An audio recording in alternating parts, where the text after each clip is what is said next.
Please do not adjust your screen. Do not hit refresh. I am Big Tuna coming to you live from my hometown of Stockton, California, where this is definitely not my room, not my studio. We have Rams news. We have Rams topics for you today, along with my co-host, Sheriff Joe Bags. Let's bring that handsome face in here. What's What up, guys? up? How you living? How you doing? The only way I know how to, large.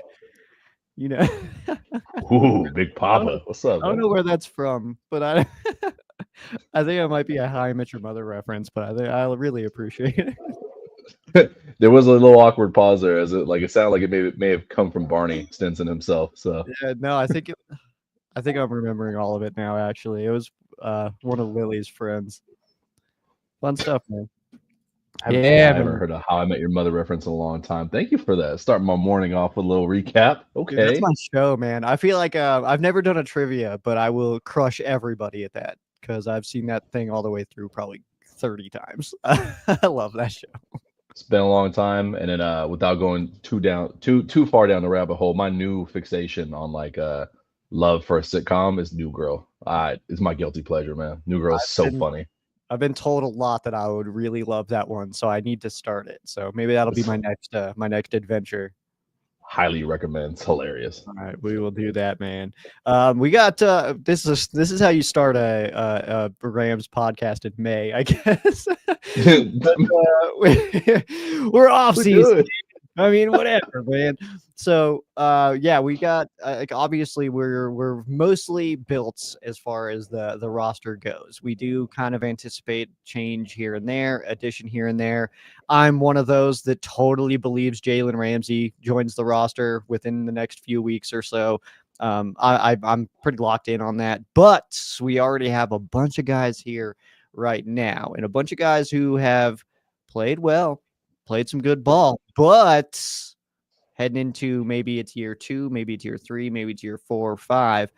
Some guys that we think could potentially be taking a bit of a leap here, man. And I think we got some interesting names out as far as options on who can be taking the leap. And there's a lot of mixed emotions when it comes to a lot of these players. When you ask any random Rams fan about, I think maybe any of the players that might be listed here today, you might get a bit of a mixed reaction here, man. So, yeah, obviously, players taking a leap, man. Do you think that there's a chance that there's like nobody that explodes this year that we're like that we get no surprises? No surprises, as in oh, you expect that guy to take a leap. Like you kind of expect a Jared Verse to obviously, as hard as he works, as much as he talks shit to everybody, as great as his rookie season was, like you expect him to take the next step. Like yeah, he'll keep getting better and better. Mhm. You expect Puka to advance his game. Like these are not surprises, and even someone taking a leap, that itself doesn't have to be a surprise. Like I don't know if you're talking like one of my favorite is Xavier Smith. Like I'm not really expecting Xavier Smith to take over out of nowhere wide receiver three. Mhm. Do I expect him to improve and push some people like Tutu Atwell for that wide receiver four spot? Yes. Did I have him on my taking a leap? My three picks for our conversation today. He made number four. I just left him off just because I wasn't as convicted to it. Um, Surprises though, I don't. If I had to pick one, and I don't know if you have some DBs on there, so maybe I'll talk about a surprise after because I don't want to ruin any of your names.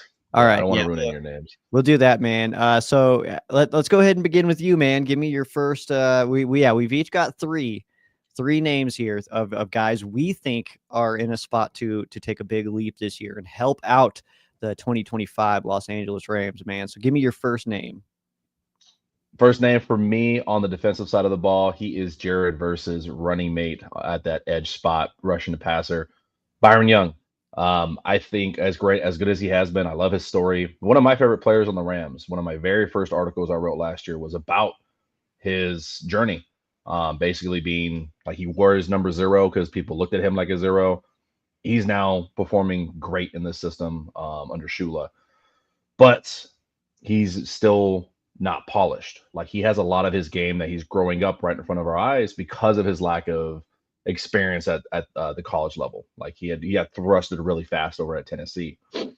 He's been working a lot on his flexibility, which was a big critique from people in his pass rush set. Very rigid, a lot of good straight line speed, not a lot of bend, and he's super strong. I think he needs to make that jump and become not an all pro, but at least a pro bowler. Just with how much responsibility he's going to have. The Rams lost Michael Hoyt. That's a bigger void that I think people are talking about, not Mm-hmm. just from a leadership standpoint, but a depth standpoint.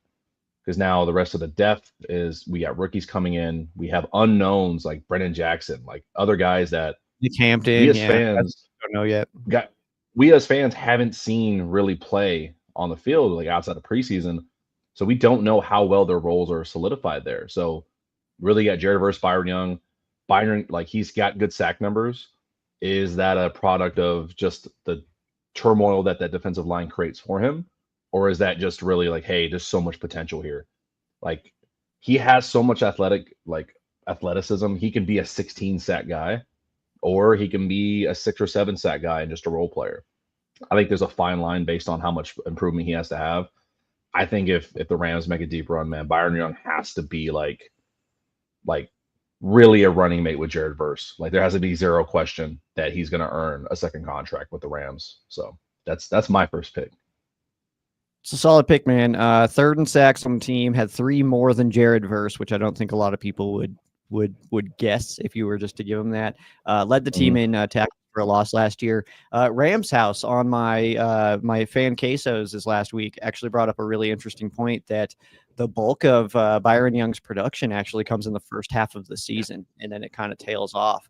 So that's kind of something that I'm looking for with Byron Young, and just being able to kind of to continue to push that through. And you're right. I mean, the tools are there.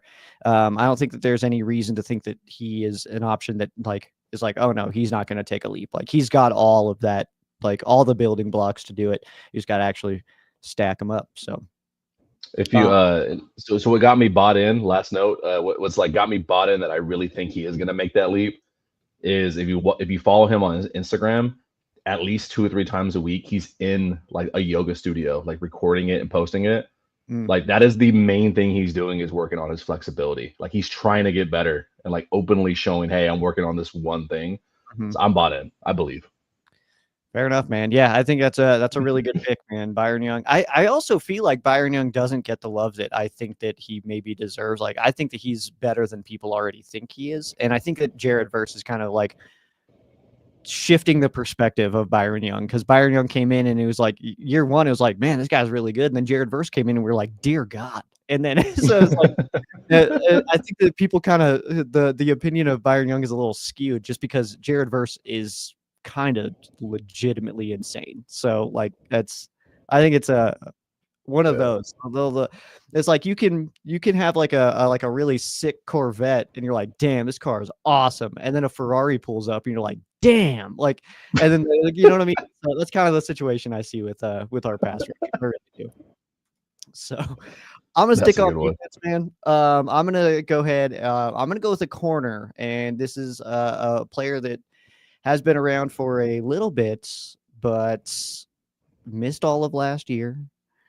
And I'm talking about DK, Darian Kendrick. I am a fan. I don't think that's been any secret. I've been a supporter of Darian Kendrick. I really like his play style. I think that ultimately people get a little bit caught up in highlight reels and highlight plays. And when you see a highlight play against somebody like Darian Kendrick, people are like, "Oh man, he sucks." Like it's like, "Oh, he was 10 yards behind that wide receiver." But what I think a lot of people don't realize is that when you're watching more in depth, and I'm not trying to like call out anybody like I'm a better football fan than you because I watch all 20. That's not the case. But when you do watch the all 22s, you can see so many plays where he has absolutely locked people up. And then it's like, I mean, those don't get attention because the ball's going to the other side of the field or going to just a different player entirely. So like corner is one of those really difficult positions to evaluate and kind of talk about because you could have an incredible day all game. You could absolutely nail it. You get toasted one time and everybody's like, this guy's a bum. Like, it's like, oh, damn. Cause one play, man, like, and the same thing with like offensive linemen. I think like you I get was just gonna absolutely say. smoked on one, and it's like, oh, this guy sucks. And it's like, no, he held it. He was a brick wall all day, dude. Like, what are you talking about? So I feel that way about Darian Kendrick, and I love his play style. I think that we kind of see a lot of Janoris Jenkins in Darian Kendrick with the Ooh. risk taking, but also the ability to get burned. Like we saw that with Janoris Jenkins a lot. Jenks also just like scored touchdowns though. Like I think he's like still like in the top of like touchdown scores and defense. Like he did such an incredible job there. But I like Darian a lot for that reason. And I think that DK is actually in a position where I know that I'm one of those people that thinks Jalen Ramsey is just on this roster in a few weeks, but I think that Darian Kendrick is one of those guys that could absolutely be fighting for a good amount of playing time. I personally, you're allowed to disagree with this. Anybody is. I would put him above Akello Witherspoon myself, talent wise. I just think he's a better player, more risky for sure. Akello is a little bit more calculated, but I'm going to go with Darian Kendrick as a guy I think is going to take a leap this year, having the whole year off. I think coming in this year, we'll see a little bit more of a honed in Darian Kendrick, and I think that that'll be a very good addition to the Rams secondary this year. Such a great pick, especially when you consider like at any point last year, like people, I forgot Darren Kendrick was on the roster just because his injury happened so early in the offseason. And it you that was I feel like that may have been felt more throughout the season than people realize. Like it felt like the defense, the secondary played safe, like really benefited from the front line, the front seven. Not a lot of turnovers forced like consistently. Like they would play well and have good games, but it felt like there was a need for more turnovers. And I think I'll stick with defense for my second pick. I was going to save him for last, but you made a good point. Number 2 for me is Quentin Lake, and that's going to sound crazy because I feel he should have been a Pro Bowler because one of our top guys. he's a captain. Like he is steadily improved. Hey, don't tell him, he is one of my favorite players on the Rams. Love his story. I think he's severely underrated for the type of safety that he plays, for the Rams. But we're missing a turnover factor, and I think the buck stops with him as the leader on the back end of that defense. He led the team in solo tackles. He was second behind Christian Roseboom in total tackles. Like the dude is a safety net, and he may have saved our asses. He saved us in the Raiders game. I think it was tackling Brock Bowers at like the 2. Yep. Where it could have been a walk-in touchdown. But he still hasn't had his first career interception. And that's no slight on him, but hey, sometimes you're just that's kind of had an interception. Yeah. My theory is that game where I think McCullough had 2 interceptions, or where he had his first one, rookie Jalen McCullough. That was the week where we started seeing guys in different spots. Quentin moving back to true safety. I think it was Vegas. I may be getting my weeks mixed up, but around that time, like right before the bye, post bye, we started seeing some mixing up at the positions for guys. I feel like some other, like the younger guys, benefiting from turnovers was from Quentin sacrificing, moving to the back. Communication got a lot better. Shula's play calling got better. So because of his sacrifice, I think a lot of those turnovers like could have been for him because he would have been in that position. But he doesn't care. He just wants the team to win, and that's why I love him. But I would love to see him step up to All Pro if he can keep the tackle. Like if he's that safety net there on an improved defense, and he now starts forcing turnovers. That was just a little bit. I think the defense was missing last year to truly be unquestionably elite, which I think is going to be needed this year. Just because of my thoughts on the offense and the style they're going to run. I think this defense needs to be elite. Like, it's not to say the offense is going to be bad. I just have my own theories about them, which I'll talk about in player 3. But I think you start getting those lucky bounces, interceptions, where you just completely break the back of teams. Like, dude, make it just unquestioned. Hey, this defense is elite, and it's got to start with Quentin Lake. So that's my pick number 2. Solid pick, man. He was green dot last year, right? I believe at least part of the season. I can't remember if full season, but I believe part of the season. Because I think too, like when you bring in somebody like a Landman who is my underdog green dot, I think that he's somebody who may get that. And no one's really talking about that, but I think that if he loses the green dot, I think that he's in a position to be a little bit more loose and free.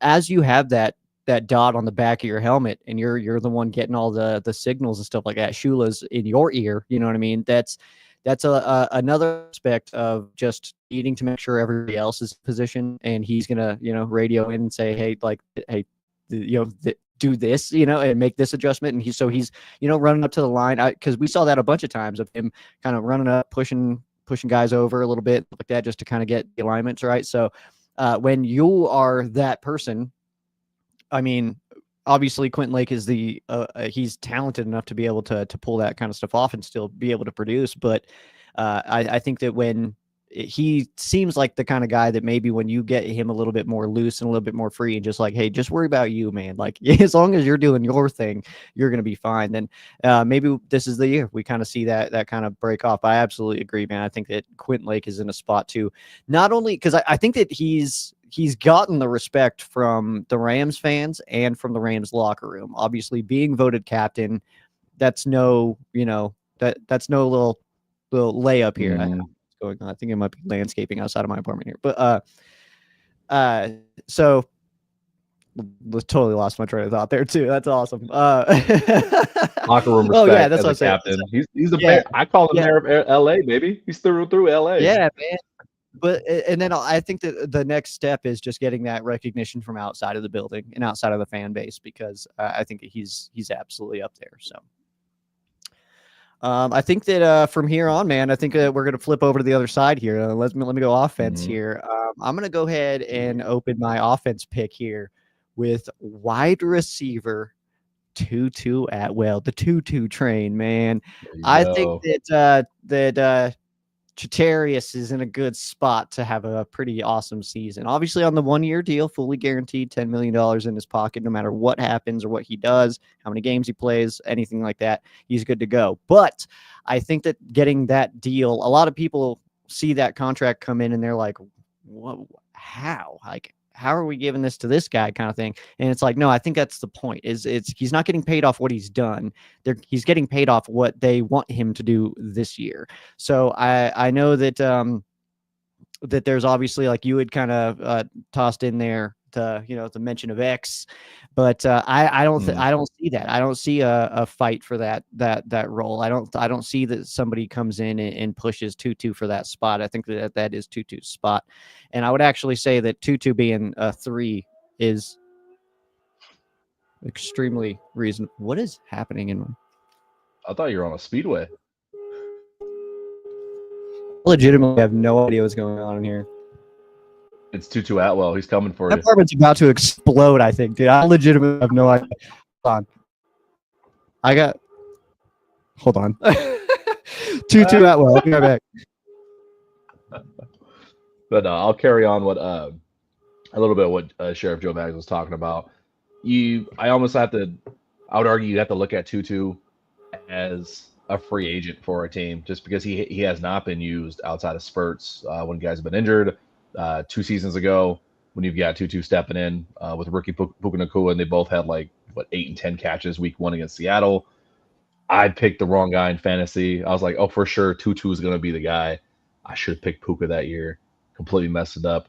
I was just saying that I agree with you. I think you have to look at Tutu almost as a true free agent for this team. That the past, see that in spurts. Yeah, sure. He was in the fill-in role for when guys were injured, but he's a true free agent. I think the offense is going to look not wildly different, but it's going to have a different feel this year based on the dynamic of it, the roster dynamic.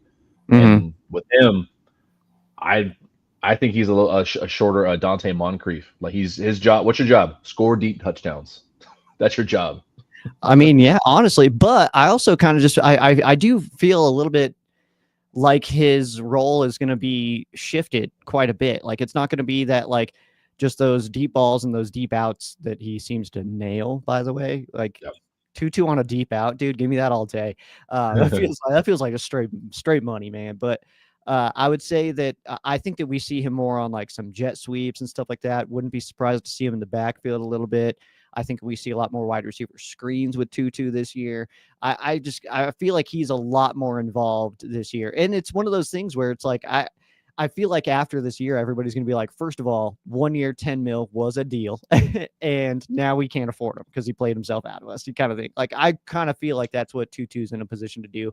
I feel like Tutu is going to have one of those years where we're like, oh, this is what we wanted. Like, this is what we thought we were getting when we drafted this guy. You know, I feel like this is the year Mm. that we finally see that. And we get those comments from McVay about, you know, like, well, it's like I've definitely underutilized him and stuff like that. And then now without a Cooper Cup on the offense, because when you have, I mean, and yeah, we have Devontae and Puka still, but I think that that when you have those kind of players out there, it's hard to get everybody reps, and we have a stacked wide receiver room. I think top to bottom, we have some absolute killers in there, and guys that don't get a lot of reps because of that. But I think that Tutu is in a position. I think that we're going to see one of those, and I don't think it's going to be necessarily like a 1,400-yard receiving season or anything like that. But I feel like a good 850, but with like 6-7 touchdowns, and then a lot of rushing yards added onto that as well, like maybe 300-400.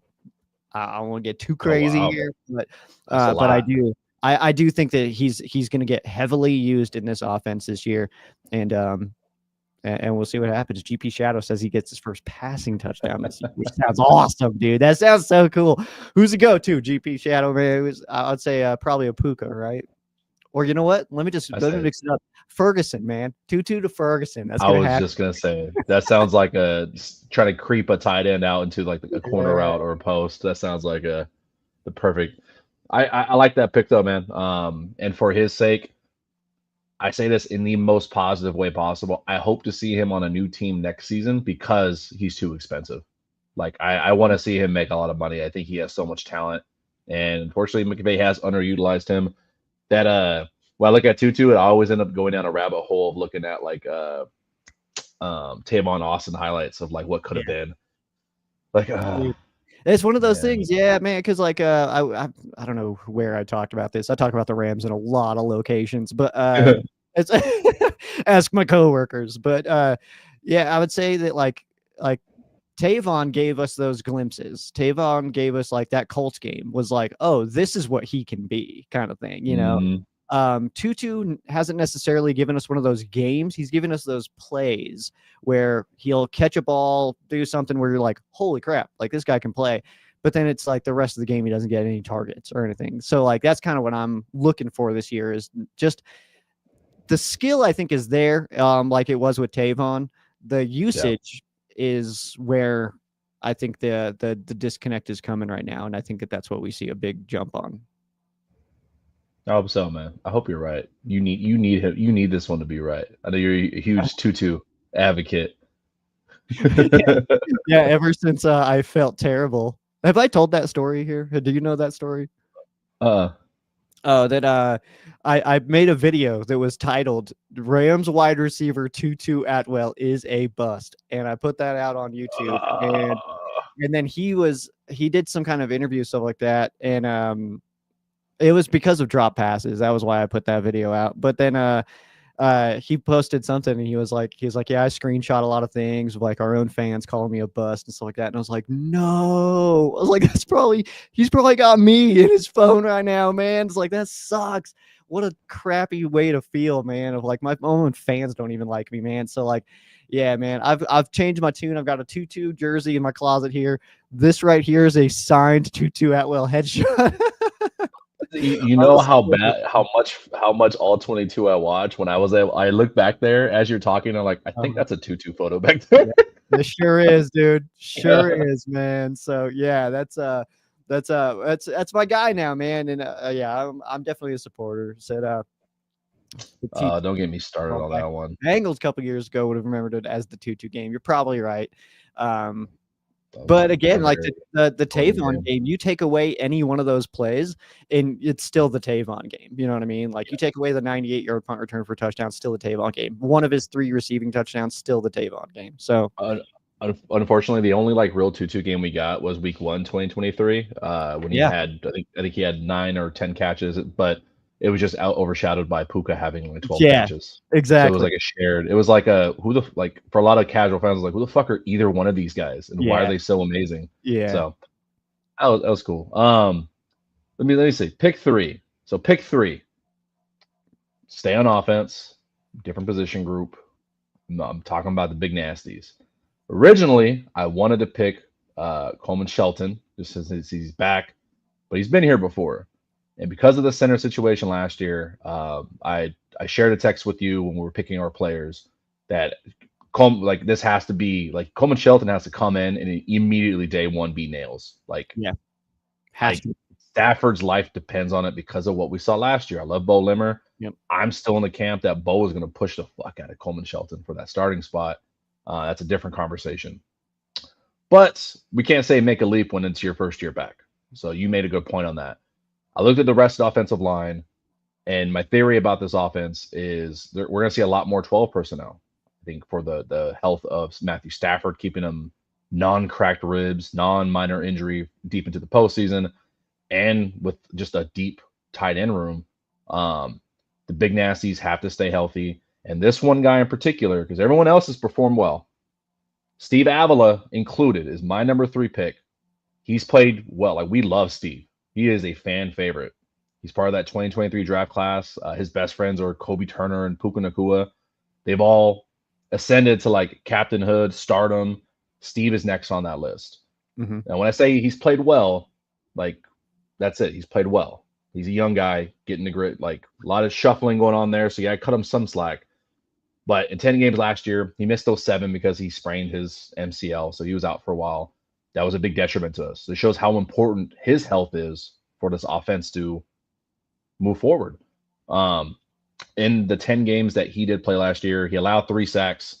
There were 7 quarterback hits, 17 pressures. Compare that with Kevin Dotson on the other end.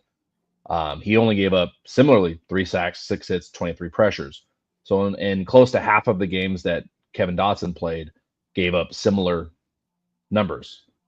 If he was to play the full season, is he 100% and not giving up those numbers, or is that doubled because maybe he had an off year for whatever reason? It's going to be really important. Like he can't be the weak link on the interior, just because we have, throw out all your conversations about how good is each running back. We have a stable. Like you got Kyron Williams, Blake Corum, Doan Jarquez Hunter in there. You got a bunch of guys who are going to run this gap scheme really well.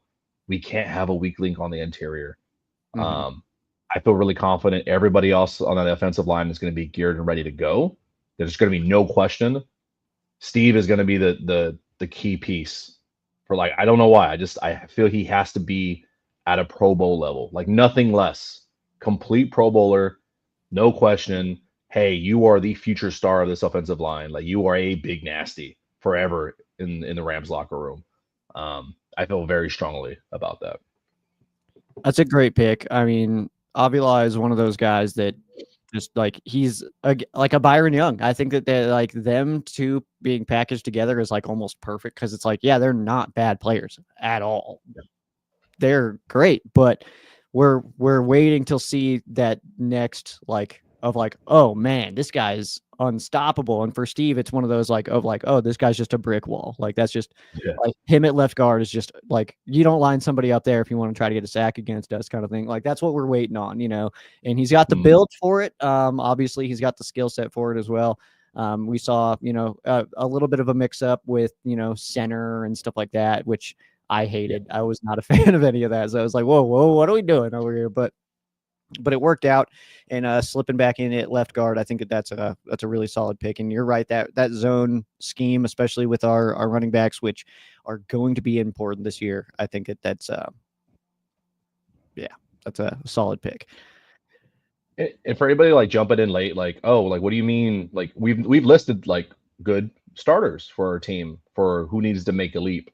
If you're curious what the premise is, it's not that, hey, you suck, get better. It's we believe in these good players, but we believe in them so much that it's important for we all believe we're going to the Super Bowl this year. Every Rams fan is yeah, Super Bowl or bust. This is the year. Yeah. For that to happen, you can't have good players. I have guys playing great. And some of our favorite good players, we believe they have the ability to now become great and become, hey, you're one of the best at your position in the league. It has to be this year. And these are our picks for that. That's what the premise is. Absolutely. And one of those other aspects as well is actually health. And if the Rams can stay healthy, there's no reason to think that they can't make that push. And my last pick is somewhat, I think, a bit of a conversation that could involve that, because the starter at this spot is entering his last year on this roster. And I think it's going to be his both best year as a Ram and last year as a Ram.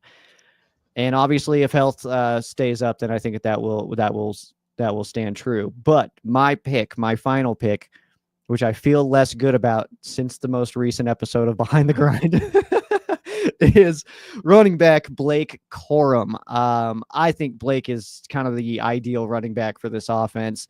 But then I'll say the comment that got me on Behind the Grind. If you haven't missed it, spoiler alert or whatever. But when Les Snead said that Jarquez Hunter was his favorite running back in the entire draft, that's when I was like, crud. All right, so Blake is probably not the best. Like, he might, still get in that spot. But I think that ultimately I go back to last year. We didn't draft him on accident. We drafted him for a purpose. We saw him play, and he was playing good football. Obviously had the injury late there, expected to be fine, should be good all there. But I think Blake is one of those players that kind of fits perfectly into the Sean McVay offense. And if we are rocking that zone running scheme with behind an incredible offensive line, there's no reason to think that Blake Corum won't have a solid year as kind of that, that spell back kind of situation behind Kyron Williams, who I think that Kyron Williams is absolutely going to go off this year. I feel like this is going to be like a 1,600-yard season for Kyron. I feel like he's just going to light it up. But then I think that also on the back end of that, the Rams are like, well, we can't really afford to pay a running back, especially when Jarquez and Blake are sitting here as really, really big talents. So I think both things can be true. I think that he can absolutely destroy this year and be a killer, and then also leave. I mean, that happens. We see that a lot. But Blake specifically, I mean, obviously nothing too crazy last year. No rushing touchdowns, 200 yards.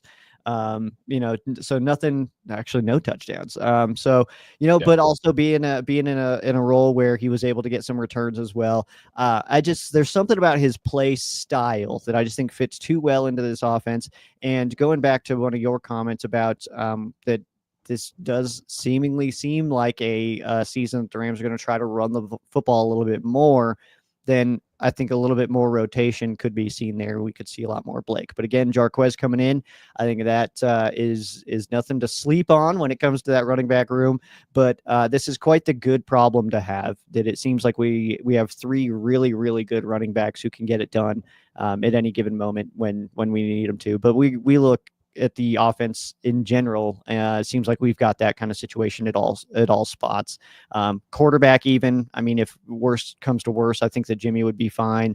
The wide receiver, we just talked about that, absolutely loaded. Tight ends for days, dude. If you're White and a tight end, get on this roster, man, because you're here. All right, so it's just one of those things, man. And then running back as well, bringing in Hunter, I think is underrated. But yeah, Blake Corum is my official pick, is somebody I think is gonna pop off this year. I'm surprised more people aren't chattering about it and making a big to do out of nothing.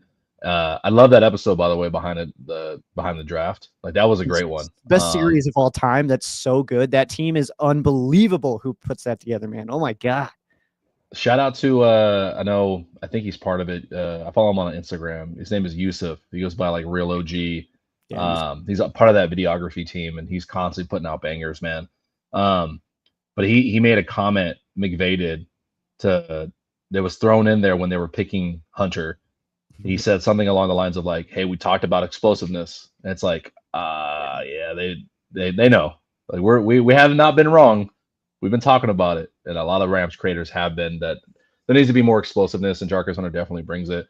But you're right, man. Corum, like, in spells, like, you'd see plays where he can do a little bit of everything. Like, he's constantly moving forward. He's got that ability like Kyron, but then he's got more shiftiness than Kyron. Like, he broke some ankles. I remember. Yeah, I definitely remember. But Kyron always came in for the touchdowns. It's like, damn. I didn't actually. I in my brain he had scored a receiving touchdown, but that's not true. As I look at the numbers here, that's kind of crazy. Missing his first Get him in touchdown. the end zone, man. Yeah, we gotta do that, man. We gotta get Blake in there, dude. So hopefully that'll happen. against Houston, week 1. That should be a good one, man. But yeah, that's he's just any of his numbers. You look up any of Blake's numbers from last year, and it's kind of one of those of like, well, whatever. But the eyeball test is a whole different ball game there. Like you're right. When you watch that thing, like when you watch back to this last year and some of the plays that he came in, and let's also keep in mind he was wildly limited. You know what I mean? Just 58 rush attempts on the season. Like that's not enough to try to get any rhythm or any sort of momentum going. So yeah, I think that Kyron, I think is in a spot to have such a good year, but I also think that means more exhaustion. You know what I mean? And also trying to keep legs fresh. This is a very long season, and if we think that this team is as good as we think this team is, you know what I mean? Yeah, We're gonna be playing a yeah, bunch of football games, 20 plus. So to keep guys fresh as well, it'll be nice to get a good rotation in there. yeah. That's the thing you gotta think about. Like if you're a Rams fan and if you're gonna get worried about someone's stats during the season, if you're gonna get worried about your fantasy points, you gotta remember that, like, if this front office is gonna approach it like we think they are going to, um, they want these players for 20. They need them for 22 weeks. It's not 17 games. They need them for 22 weeks, 22 games. It might be 21, 21, 22, depending if we get the bye. Yeah. They love Jarquez Hunter. They really do. Danny is right. Uh, Dude, another comment, and I believed in this comment so much that I texted it to myself as a note while I was driving, because I was listening to it while I was driving. Minute texting and driving. 19. It was Siri voice, I promise. It says the text reads behind the draft, episode 2, minute 19:10, when McVay says, "How about a little 12 personnel, huh?" Like he even says it there. I'm firmly believing they are going to rotate in a lot more 12 personnel, kind of what we expected last year, but it's going to happen this year, just because someone like Terrence Ferguson, you can put him at slot. Parkinson, big body, he's going to block. Like they're going to do so much weird stuff with 12 personnel. It's like a 12-11 mix. I think we're going to get a lot of rushing attack. I really do. I I agree, believe it. man. Well, and the thing too is that like I think that one thing that it maybe gets overlooked a little bit is the different personalities that the Rams offense has had each year under McVay. Hmm. Every year kind of has its own vibe to it, and we tend to do this more this year. We've kind of seen like a pretty big stray away from running so many jet sweeps and stuff like that, So I mean, it's an evolution, and I think that this year, even though you have a Devontae and a Puka, it seems like they're more winners in like the mid range, like choose to attack when you need to attack kind of thing, and I think that we're kind of built to do that of like run, run, run, run, run, and then all of a sudden you're gonna have a wide open Devontae Adams 40 yards down the field. You know what I mean? Like, and then it's gonna be like, how do you not cover that guy? And it's because everybody, all 11 dudes on that defense, felt run. So, you know what I mean? Like I feel pretty confident about that aspect of it. That it's gonna be, build it off the run, and I think that we saw that a lot based on last year. Just not being able to handle certain situations like that. Like I guess the game against Philly is a good example of that, of like Yeah. even trying to run and then that very untimely fumble by Kyron Williams, and it's like that was such a killer, dude. Like Yeah. that was when I was like, ah, man. And then like our emotions obviously got back up with like Puka getting that crazy sideline catch and stuff like that, but still I mean rewatching that game, I watched it a couple weeks ago again. Rewatching that game, it's like, man, if you take away that fumble, I mean, Rams maybe can win by 2 scores. Like that's crazy to think. It is the game. It's a game of inches, man. That's why I love football so much. Heck yeah. Greatest team sport. Literally, you can pinpoint one play, and every fan's going to be different. Like, oh, I think it was this play. I think it was this play, and they'd all be right. It's because it changes the outcome wildly every single game. Um, I like I got to cut out in a few minutes, but I want you to envision. I want you to envision this offense, and it Okay. kind of goes along with what Danny's saying at the bottom. I have a feeling they won't re-sign Kyron Williams. Yeah. Imagine this, okay? Talk about explosiveness.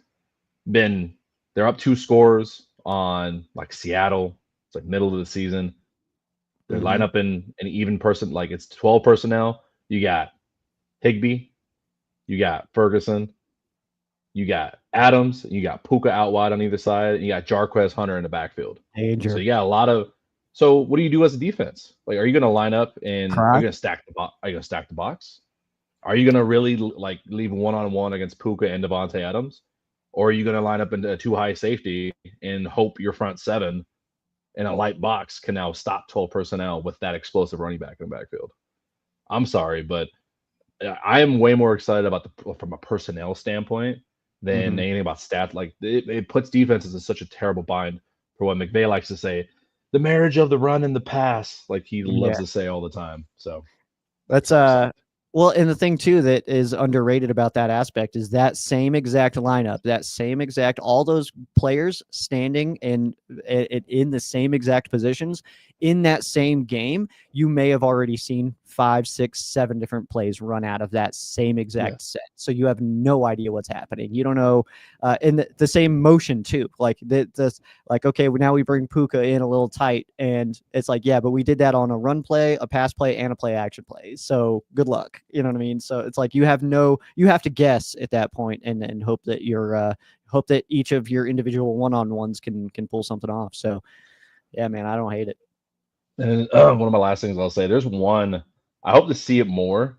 I don't know if maybe other teams have done it, and I just haven't paid attention because I've been so locked in just the Rams content. Is Mm-hmm. they do this thing where we're so used to seeing like a Puka, let's say Puka motioning and then lead blocking through the C gap. It's like, dude, McVay is crazy one for having a wide receiver lead blocking on an inside zone with a wide receiver with your best wide receiver. That's crazy blocking like linemen and defensive ends. But I've seen once or twice where they didn't throw to it, but it's there and they ran it. They would do that. Puka would leak through the linebackers and essentially run like a deep out corner. And I'm just like, dude, that's so wild. That's like, how do you cover that? Like, Yeah, it's essentially a fast fullback coming through and running a corner. Like, what a mad lad, I'll say madman play caller. that is a great one, man. That's my favorite play, I think, because it always gets me even is when there'll be a little bit of like they'll move the pocket. You know, we'll do some kind of some rollout or something like that and kind of shift the pocket over. And then Higby will be blocking and then kind of in the middle of the field, like kind of by the hashes, will turn around and be ready for the ball because all of the Oh, momentum screen. for the play is going towards one. And it's like a Yeah. middle screen though. I love that play so much, and I feel like a Ferguson is kind of built to run that play, and also just like then stiff arm the soul out of some dudes. You know what I mean? So I'm excited for that Mm, play for him specifically. I think that is like because Higby obviously nails it. He's been doing it for a long time, especially with yeah. Stafford. But I think that Ferguson is one of those guys. It's like he's like my rookie of the year kind of pick coming in this year. I'd have to think about other guys on Ooh. other situations, but I feel so good about Ferguson coming into this offense, man. Kind of seems like the Rams were like, especially again based off that Behind the Grind episode. If you haven't watched that, dude, always watch that. Always watch Behind the Grind. It's so good, Really good. 100% of the time. But yeah, I think that the Rams were kind of eyeing him for a reason, and I think we got the comment in there of like we're not drafting positions or anything like that. We're drafting players, and let's get guys that fit in here. Rams house coming in at the worst possible time. We're about to cut out of here. What's up, I Rams house? mentioned something about you earlier, dude. But They yeah, Rams no, house. you are correct though. They did believe in Ferguson strongly. They wanted to draft Ferguson in the first round. Yeah, Like they were that they were going to take him in the first round. But then they also, however their analytics work, they knew they could still get him when they did in the second. That's why they traded back and then traded up. Pretty remarkable, like how that draft science works. But it's awesome. Well, they kind of accepted that he might be there, but if he's not, we still have these guys that we really like. yeah, So like they kind of it was calculated and it still worked out. Then when they came up on their pick, he was there. So it was awesome. and the last thing I'll say is go watch that series. I missed episode one. Just it's been chaotic. Like I'm 6 hours north of home. I'm back home in Stockton right now, Mm. doing family stuff. Uh, the episode like these behind the grind. There's no. It's not. When they released them, I thought they'd be fluff pieces because a lot of NFL teams will do that. It's not like it's actual content. Like you're seeing a lot of stuff. Like it's really good. Sam Shields. Holy shit. That's a great one. Yeah, we'll just do this then. This is how we're gonna end today. We're gonna end on just naming random Rams players that maybe you forgot even were here. I'm gonna go with Al Harris. I forgot about that one. Oh wait! Um, Before we totally start doing that, at Sheriff Joe Bags, follow me there. Ram Showcase, that's my podcast that I do. At Ram Showcase, you can check that out. RamShowcase.com and Tuna. oh yeah, at First and Tuna podcast on YouTube. Go check out our last episode. We interviewed Steve Weish of NFL Network. I'm still excited about that. I'm still like coasting off that. I've been so excited. That's a good one. Let's see, random one. For some reason, the first one pops in my head is Adam Archuleta. I don't know why. Just That doesn't feel as random. Let me go. just popped in my head. Corey Chavis. Corey Chavis. A good one. my draft pick from our big Rams draft, Ryan Fitzpatrick. Oh man. Oh man. Let's go Darius Norwood. It's a good one. I'm struggling right now. I haven't had enough coffee. He said Sam Shields. You mentioned Janoris Jenkins earlier. We'll just go with him. I'm bad at this today. Dude, yeah, what the heck, man? I'm sorry. It's okay. I forgave you. Oh man, I had one that I felt was really good, but now let's go Mark Clayton. I really believed in this guy. He's still like one of my underused tight ends ever in the NFL. Gerald Everett. I believed. I thought he was like gonna be. I thought he was gonna be the one. He was one of those guys where it's like if he catches this ball, big if, but if he catches this ball, you're not like. Oh man, that's a good pick though. Gerald Everett broke my heart in Denver one time. I was trying to get autographs. He was coming down the line. He got to the person next to me, and then he signed their thing, and then he looked up at me and was like, "That was my last one," and then walked away. I was like, "All right, fuck back home." So when we cut him, I was like, "Good." That's what I thought. I want your autograph.